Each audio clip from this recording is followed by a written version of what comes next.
From the Ticats Audio Network, this is Ticats Today with Brayden Neville. On today's episode, I catch up with head coach and offensive coordinator Scott Milanovich as we discuss tons of signings and re-signings the team made so far this offseason, and we look ahead to the 2024 season. It's Friday, March 1st, 2024, and this is Ticats Today. Happy Friday, everyone. A special one for me. It's my birthday, so I'll be hanging out with some friends and family tonight, maybe doing a little bit of karaoke. Who knows? We'll see. If you see me at a karaoke bar and I'm singing, I suggest you probably go to the next room because you do not want to hear what's coming out of my mouth. We'll see how that goes, but a very special episode for you today as I caught up with head coach Scott Milanovich to talk about this wild offseason the Ticats have had and to break down some of the signings and re-signings we've seen over the past month. Coach, thanks for joining me today. I know it's been very busy for you in the last few months. No, my pleasure. I'm glad to be here.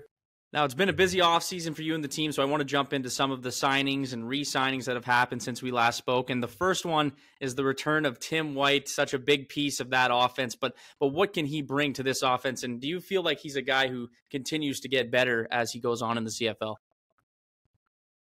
Yeah, I mean, obviously I have, 10 weeks or so of history with Tim. Mm-hmm.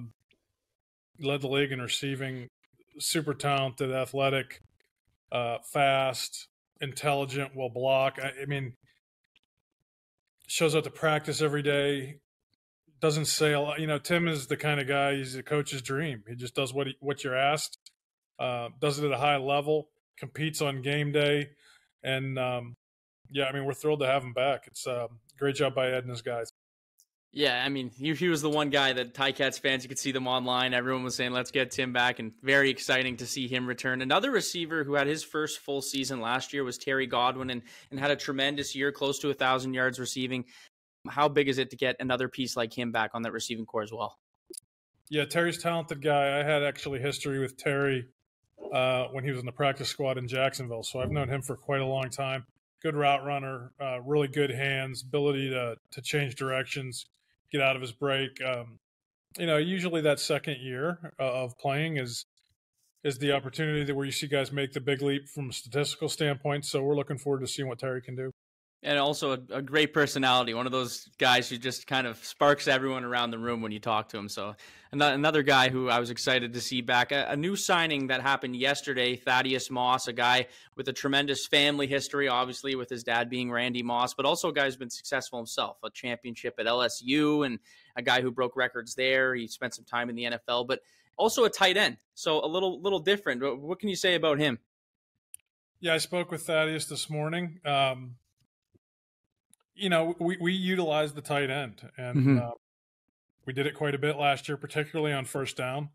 It's not something you see a ton of in the CFL. It's something that we did a little bit when I was in Montreal too. It opens up some avenues. Having a tight end, you know, last year we used an extra offensive lineman most of the time, and obviously that limits you to some degree in terms of that guy being a pass receiver. So. Something that we're looking at this year.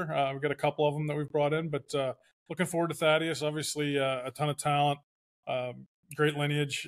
You know, coming from what his dad has done, national championship at LSU, great receiving, good run blocker. So we'll see what those guys can do. We're excited about it. What kind of difference is it going from being a tight end in like the NFL and in college football as opposed to the CFL? What's the difference there? I think it's, you know, there's a couple things. I think, first of all, it's how they're used.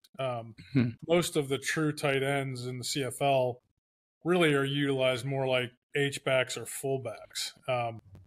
When you see somebody being an on-the-ball tight end in our league, it's usually an extra offensive lineman. Not always, but it usually is. So I think there's a little bit of an adjustment in terms of like our offensive linemen that come from down south.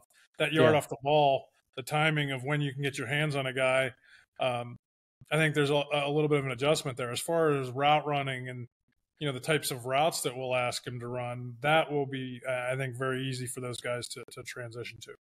Yeah, and I'm speaking to him yesterday. He seems like he's already been doing his homework on that. You also added a little bit of national depth in Luther Hakunavanu and Brendan O'Leary-Orange. But what does that mean to have those guys, those national players coming and signing here? Well, it's important as you try to figure out your roster and where you're going to play your 7 Canadians. not only where you're going to start them, but also what you've got in terms of depth to handle the injuries that inevitably happen for every team. So I think Ed and his staff have done a good job of addressing that. I'm excited about both of those guys. Obviously, with Keandre coming back, that gives us 3 guys that we know are going to be healthy that have played a lot of football. So I'm excited about seeing where we need to put those guys. That's still going to be a learning process for me, is terms of just where they're going to fit the best for us. But certainly guys that are in the mix for some playing time. Yeah, you mentioned Keandre. What can you say about the kind of the strides he was able to make last season? He seemed like he was able to be an impact guy a lot of the time in many games.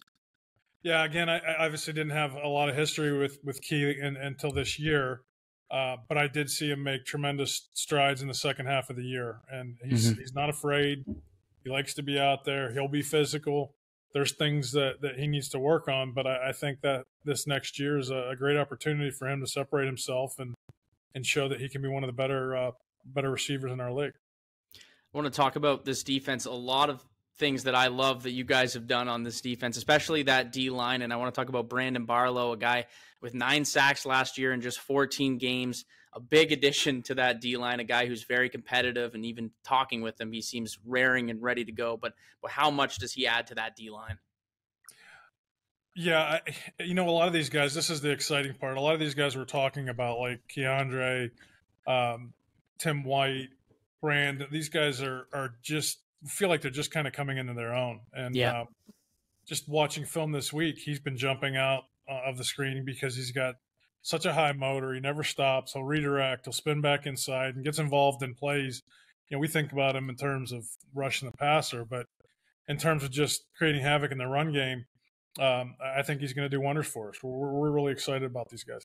Yeah, you mentioned kind of a little bit about the age of these guys. A lot of these guys are in their second, third years in the CFL, and they've already gotten off the hot starts. I'm noticing this team almost looks a little bit younger almost. Yeah, I don't know exactly, honestly, what our age was a year ago, but I feel the same. Usually coaches, personnel stuff, they expect the biggest transitions to be made in the second contract. So the fact that we're getting these up-and-comers that we believe are going to make that leap to become not just good players, but elite players, that always remains to be seen. You got to prove it on the field. But, like every other team in the CFL, we're feeling good about what we've done in the offseason, and we're going to have to prove it once we start to lace them up for real. Another big addition to that line, Dwayne Hendricks, played with Barlow last year, 6 sacks, a guy who's won in this league before. Is he another guy that kind of you see fitting in with Barlow and with Davis and Sales, one of those guys who can really add to this already powerful D-line? Yeah, for sure. And, he's got some history. He's got a little bit of a Pittsburgh background, so he and I hit that off quick. He lives in Pittsburgh still, loves that blue-collar work ethic, wanted to be a part of a blue-collar team. I think he's found that. The thing that doesn't really come out in the media or on interviews is just the feeling you get for guys. Like the first time I called them after we found out we were going to sign them, just how excited they are, how fired up they are to play and to play in the black and gold. So, like I said, I think Ed and his guys have done a good job. They're going to have to prove it now that we've got him here and once we lace up the cleats. But we're really excited about where we're trying to. Coach, when these guys get signed, are you reaching out to them right away, letting them know where they fit, or are you just letting that play out as it does? It depends. It depends what they want to know. I mean, guys like those guys have a pretty good idea, from Ed and his staff of how we see them. For me, it's mostly just saying hello and introducing myself and learning a little bit about, their family life or whatever the case may be, where they're living. Just kind of getting a feel for the personality. You and Ed, are you constantly, I guess, keeping in touch about what's going on as this offseason unfolds? Or you're talking pretty much every day when it comes to this and signings and re-signings? Yeah, if we're not talking, we're texting. I mean, Ed and I both probably are men of few words. We're not big phone guys. But when the need arises, for sure, we're jumping on a call, or we'll even have a number of Zooms with everybody involved with O and his whole staff. So we're on the same page, I think. And I think Ed and I see things the same way very, very often, which is a good relationship to have with the general manager. Another guy I wanted to mention here is Jamal Davis, a guy who came in late last year. He re-signed now. He's going to be here for the year next year. Is he a guy you can see making some strides here heading into next season? Yeah, I'd say he fits into that same category. Yeah. He's twitchy. You know, he came in a couple weeks after I got there last year, and immediately we could see, I should speak for other, I could see this guy's a little different. This guy's a little bit twitchy. He can get up the field. He can go speed to power and dent the pocket. So I don't know him as well. I didn't have a great opportunity to get to know him last year, but I'm looking forward to it. Providing much needed depth across the board on our defensive line, all of these guys, you know, and you can get into a situation where you can give them breaks because you've got enough talent to put another guy in there. It only makes all of them better. So, yeah, we're excited about him as well.